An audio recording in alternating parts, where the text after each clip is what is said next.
Alors, la rentrée, ça a commencé pas très fort quand même pour Instagram, avec une amende record de 405 millions d'euros prononcée à l'encontre du réseau social à la suite de l'intervention du Comité européen pour la protection des données. En cause, c'est le traitement illicite de données personnelles des enfants. On va expliquer cette décision à l'occasion de ce talk aujourd'hui dans Smart Tech. On va plus largement s'intéresser à la manière dont sont traitées, exploitées les données des enfants sur Internet avec mes deux invités, Justine Atlan, directrice de l'association e-Enfance 3018, donc précurseur de la protection de l'enfance sur les réseaux sociaux, mais pas uniquement, sur Internet, surtout l'univers du numérique.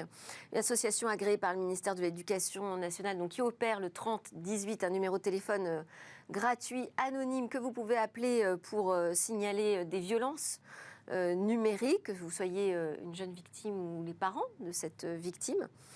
Et il y a également une application 3018 aujourd'hui. Avec vous, Justine, Karina Chatin. Karina Chatin, donc responsable de l'éducation numérique à la CNIL, la Commission nationale de l'informatique et des libertés. Vous êtes également auditrice de l'Institut national des hautes études de sécurité et de justice et de l'Institut des hautes études de l'éducation et de la formation. Vous êtes membre aussi de l'Observatoire du Conseil supérieur audiovisuel, égalité, éducation, cohésion sociale. Ça a dû changer depuis que c'est l'ARCOM. Depuis, absolument. On est d'accord. Alors, déjà peut-être, je vous demanderais de revenir sur cette décision quand même historique vis-à-vis d'Instagram. On a décrété, on a décidé que le traitement aujourd'hui qui était fait des données personnelles des enfants sur Instagram n'était pas conforme à la réglementation européenne. Qu'est-ce qui s'est passé exactement ? Alors déjà, pour parler de la protection des données personnelles des enfants, il faut comprendre qu'il existe un texte européen qui s'appelle le Règlement général sur la protection des données, et donc qui prévoit notamment de renforcer certains droits, comme le droit à l'oubli, qui prévoit une information qui doit être claire, adaptée pour les enfants, de manière à ce qu'ils puissent exercer leurs droits, parce que sans information claire, lorsqu'on regarde les CGU et les plateformes, la manière dont sont conçues les plateformes, on se rend bien compte que pour un enfant, c'est très compliqué de s'y retrouver, et même parfois pour des adultes, et donc de pouvoir prendre en main ses droits. Et puis, il y a aussi l'idée, dans l'article 8 de ce règlement européen, que à partir d'un certain âge, un mineur doit être en capacité de pouvoir exercer ses droits et de pouvoir consentir tout seul au traitement de ses données personnelles, sans le double consentement de ses parents.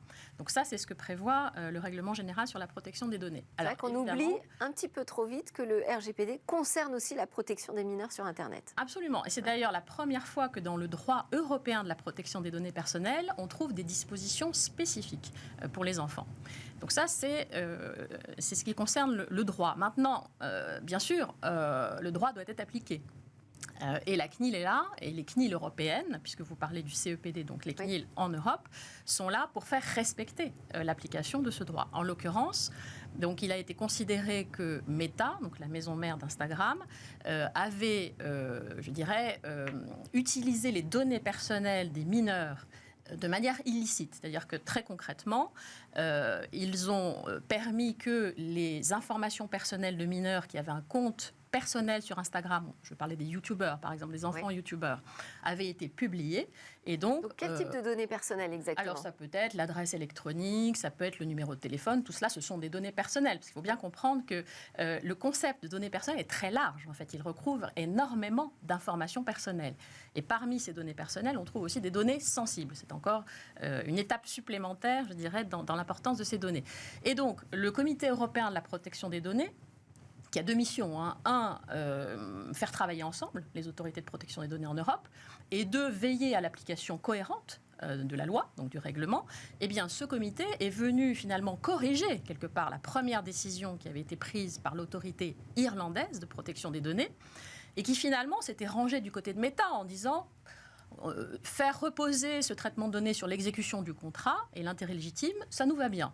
Bon, il se trouve que d'autres autorités européennes de protection des données, dont la CNIL française, n'étaient pas forcément d'accord avec cette interprétation, et donc le CEPD est intervenu pour corriger cela, et donc a fait modifier la décision de l'autorité irlandaise en fondant donc sa décision sur le non-respect des données et la non-licéité du traitement. Qu'est-ce que ça va changer plus largement ? Parce que là, ça concerne Meta Irlande. Est-ce que ça va changer les règles ou les usages sur les réseaux sociaux, selon vous ?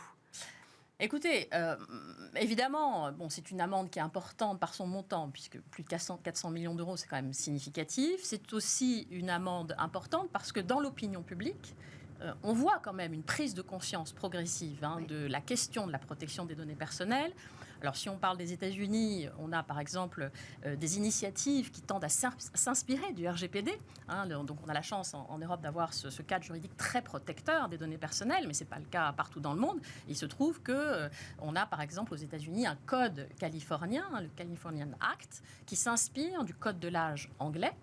Donc, on voit bien qu'il y a une certaine, déjà, des initiatives par les pouvoirs publics et il y a aussi des initiatives par les particuliers, les lanceurs d'alerte, les ONG. Mais plus précisément, est-ce qu'on a des pratiques, je vais peut-être repasser la parole à Justine Asselin, est-ce qu'on a des pratiques aujourd'hui qui sont vraiment problématiques et qui pourraient disparaître demain du fait de décisions de justice ? Oui, il y a les pratiques problématiques, elles sont déjà le fait que les données personnelles des mineurs soient collectées en soi, ce qui théoriquement ne doit pas être le cas. Alors effectivement, il y a l'âge légal de la majorité numérique qu'on a donné en France à 15 ans aux adolescents qui leur permettent de valider, de donner leur consentement tout seul, effectivement, comme l'a dit Karina, et de donner leur consentement à ce que le réseau social les collecte. Pour autant, faut-il que leur consentement soit éclairé, c'est-à-dire qu'ils sachent bien ce qu'ils font quand ils disent oui. C'est déjà effectivement une première chose. Puis tous ceux qui sont en dessous de 15 ans, normalement il n'y en a pas beaucoup puisque théoriquement ils ne sont censés n'avoir que 13 et 14 ans, puisqu'avant ils ne sont pas censés être sur les réseaux sociaux. Ceux-là ne peuvent pas donner leur consentement tout seul, il faut que le tuteur légal l'ait fait. L'âge de 15 ans, c'est uniquement en France. Alors oui, ça, c'est une des difficultés. La majorité, on va dire, numérique en France est 15 ans. Elle a été décidée en France, elle a été posée à 15 ans. Il faut savoir qu'au niveau de l'Europe, les pays ont eu le choix de donner l'âge entre 13 et 16 ans, ce qui pose un vrai problème aussi et qui ralentit finalement l'aspect extrêmement contraignant du RGPD sur ce sujet-là en tout cas. Ça ne facilite pas le travail des plateformes non plus, il faut être juste. Voilà, alors bon, mais effectivement, ils peuvent en tout cas se cacher derrière cet argument pour dire que c'est compliqué pour eux. Donc il y a un vrai effort effectivement d'harmonisation. Mais voilà, donc le simple fait qu'ils collectent les données personnelles, parce qu'il y a deux choses, pourquoi c'est dangereux qu'ils les collectent. D'abord parce qu'effectivement, on ne sait pas forcément ce qu'ils vont en faire, mais surtout parce qu'on sait bien que nos données, au-delà du fait de connaître nos usages, comme on l'a vu dans la première partie, ça permet de nous cibler. Ensuite derrière, c'est-à-dire qu'ensuite on va nous cibler comme consommateurs pour nous induire effectivement à des comportements de consommateurs avec effectivement des suggestions de contenu qui vont nous inciter à ça. Consommateurs, voire demain décideurs, leaders d'opinion. Voilà, mais sauf que là on parle à des mineurs, des mineurs. Donc toute la difficulté c'est qu'effectivement les mineurs ne soient pas traités comme des consommateurs lambda, donc comme des adultes, parce qu'être mineur juridiquement ça veut dire qu'on n'a pas la capacité d'un adulte et c'est protecteur, c'est pas pour empêcher les mineurs, c'est pour les protéger. Et donc voilà, donc l'idée c'est qu'on puisse pas les cibler et c'est pour ça qu'on a mis en amont de ne pas collecter leurs données pour pas les cibler. Donc aujourd'hui c'est vrai qu'on voit à la fois qu'on ne recueille pas leur consentement, que celui des parents ne l'est pas non plus. Quand on fait des tests, que ce soit en France ou dans d'autres pays d'Europe, on se rend compte que la majorité des plateformes ne demandent pas en fait de façon rigoureuse le consentement des parents pour s'inscrire sur une plateforme à l'âge où ils le devraient pour la collecte des données et qu'en plus ils ciblent des mineurs alors qu'ils ne devraient pas sur effectivement un certain nombre de contenus sponsorisés. Donc tout ça fait qu'ils sont quand même assez loin de l'application rigoureuse du RGPD en ce qui concerne les mineurs. On avait un sondage de la CNIL justement avec l'IFOP en 2020 qui nous disait que 39% des enfants de 10 à 14 ans possédaient un compte sur un réseau social sans avoir demandé l'autorisation des parents. Oui, en fait, ce qu'on peut constater d'abord, c'est qu'il y a un vrai enjeu de société autour de la protection de l'enfance sur Internet. On a des usages qui sont de plus en plus précoces. Près de 65% aujourd'hui des moins de 13 ans ont déjà un compte sur un réseau social. Donc c'est un vrai sujet. Deuxièmement, que ces usages sont très massifs et qu'ils sont solitaires. C'est-à-dire qu'en fait, les parents ne s'impliquent pas ou s'impliquent très peu dans l'accompagnement de leurs enfants sur Internet. C'est compliqué de s'impliquer quand on a un enfant de 14-15 ans. Absolument. Mais nous avons, si vous voulez, produit des recommandations sur notre site qui, d'une part, visent effectivement à mieux protéger les enfants en ligne. Et ça passe notamment par l'implication des parents dans l'éducation numérique, mais aussi finalement à faire en sorte que l'enfant soit progressivement amené à une forme d'autonomisation et finalement doit pouvoir exercer ses droits à partir d'un certain âge. Donc ce sont deux choses à concilier, mais il est vrai que le droit ne peut pas tout. Enfin, je veux dire, il y a un cadre juridique qui est solide, mais la meilleure des protections, finalement, ça reste la sensibilisation, l'empowerment, c'est-à-dire le fait que les citoyens eux-mêmes soient conscients de tous ces risques, comprennent finalement les clés du numérique pour mieux se protéger. Et effectivement, pour parler d'un exemple concret. On a beaucoup de très jeunes qui sont présents donc, sur les réseaux sociaux et qui sont exposés à des risques, publient des photos d'eux ou d'autres de camarades, se retrouvent pris dans une spirale. Ça peut être le cyberharcèlement, ça peut être du piratage de comptes, ça peut être de l'exploitation commerciale des données. Donc, il y a tout un faisceau de risques auxquels sont plus vulnérables, effectivement, les jeunes publics. Et donc, la meilleure chose à faire, c'est d'impliquer les parents et l'ensemble des acteurs. C'est-à-dire que ce n'est pas seulement la famille, c'est aussi responsabiliser les plateformes qui ne proposent pas d'interface suffisamment vertueuse et respectueuse des droits des enfants. Et c'est la raison pour laquelle... Ça, effectivement, il y a du travail. Alors, justement, vous dites que la réponse n'est pas uniquement juridique. On a Frances Haugen, donc la lanceuse d'alerte qui a permis de découvrir des documents internes quand même assez préoccupants du côté de la maison Meta, notamment sur l'état de santé mentale des jeunes qui utilisent Instagram. Alors, Frances Haugen annonce qu'elle va lancer une ONG qui s'appelle Beyond the Screen pour assainir les réseaux sociaux. Est-ce que c'est le job d'une ONG? Qu'est-ce qu'on en attend? Une ONG, une association, on représente la société civile, donc on est censé à la fois défendre l'intérêt général de la population qu'on défend, donc les mineurs ou effectivement les citoyens sur un certain nombre de droits. Et effectivement, les associations, en tant que représentants de la société civile, elles participent à la construction des politiques publiques, puisqu'elles sont censées faire justement un peu le lien entre des plateformes, des acteurs économiques, des régulateurs, le politique, et représenter les citoyens et les principaux concernés par les causes qu'elles défendent. Donc on a besoin effectivement de lanceurs d'alerte, ça on les a déjà mentionnés tout à l'heure, c'est indispensable, surtout dans l'économie numérique où finalement on connaît assez peu encore aujourd'hui, parce que c'est assez récent, ces acteurs-là, ils sont quand même globalement pas très transparents. Les chercheurs eux-mêmes n'arrivent pas à accéder aux données ne serait-ce qu'effectivement pour comprendre un certain nombre de choses d'intérêt général. Donc on a besoin de ces lanceurs d'alerte qui, de l'intérieur, nous permettent de connaître un peu les fonctionnements et puis ensuite de profiter de leurs connaissances pour qu'ils mettent ça au profit de l'intérêt général. C'est ce que manifestement elle veut faire et c'est assez indispensable. Vous pourriez travailler ensemble? Bien sûr. avec très volontiers, parce qu'on a besoin de ces connaissances. C'est vrai que c'est de ça aussi dont pâtit notamment les mineurs, puisque c'est dont on parle aujourd'hui, c'est que finalement le politique était un peu en déficit de maîtrise de compétences techniques face à des acteurs économiques, les régulateurs aussi d'ailleurs parfois, face à des acteurs économiques qui eux maîtrisent parfaitement leurs outils puisqu'ils les ont créés et qui les maîtrisent totalement. Et en face, on a perdu un peu de temps, ces 10-15 dernières années, pour que le politique monte effectivement en compétences. Alors aujourd'hui, on commence à avoir des interlocuteurs. Alors la CNIL est particulièrement compétente puisqu'elle est depuis le début sur ces sujets-là, mais les autres, effectivement, n'étaient pas forcément aussi compétents. Donc là, on commence à sentir quand même, c'est assez satisfaisant, une montée en puissance de différents acteurs qui sont en capacité vraiment d'aller interroger les plateformes, de les contraindre, parce que le juridique ne peut pas tout. Mais enfin, si le juridique n'est déjà pas appliqué, alors là, on peut rien faire derrière, si vous voulez. Donc là, aujourd'hui, on en est quand même dans une situation où on finit par trouver normal une forme de fatalité qui est qu'on crée des lois et qu'elles ne sont pas appliquées. Bah oui, c'est pas grave. Alors finalement, on va demander aux parents de faire leur job et puis aux enfants. Si le cadre, si vous voulez, qui définit nos règles de vie en société n'est pas tenu, ça va être compliqué de demander aux citoyens eux-mêmes de porter tout seuls la garantie de l'application des lois. Donc là, il faut faire attention aussi à pas dériver là-dedans. Ce qui était intéressant aussi, c'est de découvrir des études menées par Meta sur justement les jeunes filles, les jeunes garçons, leur ressenti par rapport à ce qu'ils recevaient des réseaux sociaux.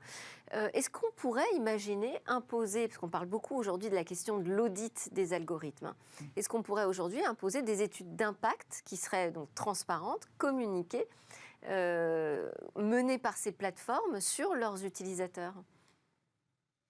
Oui, absolument. Moi, je crois, si vous voulez, pour répondre à votre question précédente, c'est que l'éducation au numérique, ça ne peut pas être l'affaire de quelques-uns. C'est l'affaire de tous. Les entreprises, le régulateur, les parents. Et la CNIL, d'ailleurs, a fait de cette éducation numérique une priorité stratégique depuis 2013. Et donc, nous avons publié pas mal de ressources pédagogiques. Nous allons, d'ailleurs, courant octobre, publier de nouvelles ressources pour les parents, les enseignants, les familles, les éducateurs, donc autour de vidéos sur des sujets comme les traceurs, les cookies, l'identité numérique, le cyberharcèlement. Et tout cela participe de notre volonté de communiquer aussi vers le grand public davantage. Nous avons un partenariat avec Radio France aussi. Donc l'idée, c'est qu'à partir de cas d'usage très concrets, les citoyens s'emparent de ces sujets et finalement reprennent la main sur leurs droits et effectivement puissent avoir le maximum d'informations possibles sur la transparence qui est faite, ou l'utilisation plutôt qui est faite de leurs données personnelles, puissent avoir la capacité eux-mêmes de pouvoir se protéger lorsqu'ils sont en ligne. Donc c'est vraiment l'affaire de tous, c'est une responsabilité collective. Si je reste sur la question de l'étude d'impact, parce que En fait, parfois, on entend, bon, finalement, c'est pas si grave non plus. Je veux dire, ce qui se passe autour des données personnelles, quand on a 14, 15 ans. Peut-être que ça serait important de rappeler quels sont ces principaux mots MAUX du numérique chez les jeunes. C'est vrai que vous avez raison, c'est que les données personnelles, enfin le RGPD, voilà, est un nom que les gens commencent à connaître. Mais en réalité, très profondément, quand on demande aux utilisateurs, ils ne sont pas très inquiets. Parce que d'abord, ce sont les premiers qui donnent spontanément leurs données personnelles en permanence et ça ne les dérange pas tellement. Quand on interroge les utilisateurs, ce qui les dérange, c'est d'être mal ciblé. C'est pas d'être ciblé, c'est d'être mal ciblé. Quand on reçoit une suggestion qui est quand même un peu éloignée, proche, mais un peu éloignée de ce qu'on voulait, ça énerve. Mais quand ça tombe pile poil sur exactement ce qu'on est en train de chercher, sur ce qu'on a regardé par ailleurs, etc., on se dit, c'est intéressant quand même, c'est pas mal.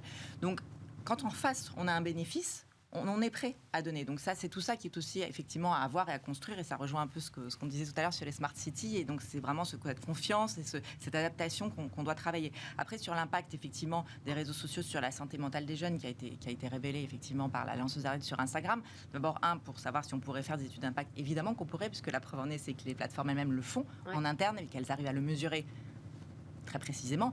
Et notamment là, ce qui avait été révélé, c'est que ça avait un effet négatif sur la santé mentale, notamment des adolescentes, avec cette permanence de suggestions, de conditionnement sur le corps parfait, sur la façon d'être, etc. Et qui, en fait, pour générer de la dépression, d'une très très mauvaise estime de soi. Donc si vous rajoutez une mauvaise estime de vous-même, de la dépression, etc., et de la suggestion permanente, parce qu'ils passent beaucoup de temps, les jeunes, sur ces réseaux sociaux, ça finit effectivement sur certaines populations fragiles et vulnérables à pouvoir causer du suicide, effectivement. Donc ça, on le sait. Comme je disais tout à l'heure, ce qu'il faudrait, c'est que des chercheurs externes, d'autres, puissent aller voir effectivement ces données-là, les exploiter. Donc ça, il y a des tensions en ce moment entre certains régulateurs et les plateformes, mais on va sans doute y arriver un peu.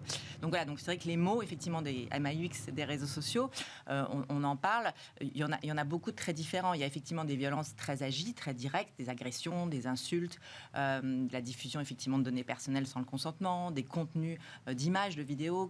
Alors on parle plus des jeunes filles, parce que c'est vrai, elles, les pauvres, qui sont plus sollicitées à donner des contenus d'elles nues, et puis ensuite à ce qu'elles soient diffusées sans leur consentement. Donc c'est une violence sans nom, c'est ce qu'on appelle le revenge porn. Il y a effectivement la création de comptes à votre nom, mais qui vont servir de déversoir pour de la haine en ligne et des choses comme ça, de la discrimination de tout genre sur vos préférences sexuelles, etc. Enfin, voilà, tout ce qui est finalement, à l'âge où vous construisez votre identité, on va aller vous atteindre sur des fragilités. Et l'exploitation aussi par des réseaux pédocriminels, c'est un sujet qu'on a abordé la semaine dernière. Je ne reviens pas dessus, mais effectivement, il y a effectivement ce qu'on appelle l'exploitation, des contenus, enfin des mineurs, pour effectivement récupérer des contenus à caractère sexuel et ensuite les diffuser, les partager dans des réseaux. Alors là, on parle, si vous voulez, de quelque chose qui est à part, parce que c'est totalement illégal. C'est-à-dire qu'il n'y a pas de façon de bien le faire ou pas. C'est illégal, c'est l'exploitation sexuelle des mineurs, c'est ce qu'on appelle globalement la pédopornographie, la pédocriminalité. C'est totalement illégal, ça n'a pas de raison d'être nulle part, et pas plus sur Internet qu'ailleurs. Ce qui est différent. Non, la problématique, c'est quand l'utilisateur produit lui-même du contenu. Voilà, et c'est ce que les jeunes font quand ils envoient des contenus de nus. Alors, je voulais aussi interroger la CNIL sur cette question de l'âge, parce que tout passe par là. Si on veut davantage protéger des mineurs ou des jeunes de moins de 15 ans, de moins de 16 ans, encore faut-il être sûr de l'âge qu'ils ont quand ils se connectent. On a un rapport de Renaissance numérique sur ce sujet qui est très intéressant, j'imagine que vous l'avez parcouru également, qui nous donne quelques clés sur la vérification de l'âge. Ça, c'est un sujet sur lequel travaille la CNIL, les CNIL en Europe, j'imagine. Absolument. Alors déjà, un chiffre, une enquête de Génération Numérique indique que 45% des 11-18 ans ont déjà menti sur leur âge en ligne. Oui, normal. Enfin, je veux dire, c'est presque devenu un acte banal. Alors, s'agissant de la vérification de l'âge, il y a double souci. D'une part, il n'y a pas de système idéal. La CNIL a cherché, a fait des recherches sur les systèmes existants. Soit on a des systèmes qui sont très souples, trop souples, et du coup très contournables par les jeunes. Soit ce sont des systèmes très solides, mais très intrusifs, et donc ils mettent en péril les données personnelles. Qui collectent trop de données, en fait, pour vérifier l'âge de l'utilisateur. L'utilisation par certains pays de la reconnaissance faciale pour s'assurer que les jeunes joueurs ne passent pas trop de temps sur les jeux vidéo. Donc ça, évidemment, vu le modèle juridique du RGPD, c'est absolument impossible et pas souhaitable en Europe et en France. Donc, il faut arriver à trouver un système qui soit à la fois solide, fiable et qui en même temps respecte les droits des personnes et la vie privée des personnes. Et là aussi, il faut engager l'utilisateur finalement dans ce choix de technologie. Donc la CNIL a travaillé notamment avec l'ARCOM Et puis, un consortium européen qui s'appelle EU Consent a trouvé donc un système qui présente toutes ces caractéristiques. Et donc, on a un démonstrateur donc, qui a été fabriqué avec l'aide donc, de l'École polytechnique et du PEREN, qui dépend de la Direction générale des entreprises. Et donc, ce démonstrateur, le principe, c'est qu'on passe par un tiers de confiance. C'est-à-dire on ne passe pas par le site lui-même. C'est un tiers de confiance qui va être l'intermédiaire parce qu'il est labellisé, il est certifié. Donc aujourd'hui, il y a des pistes, il y a des travaux.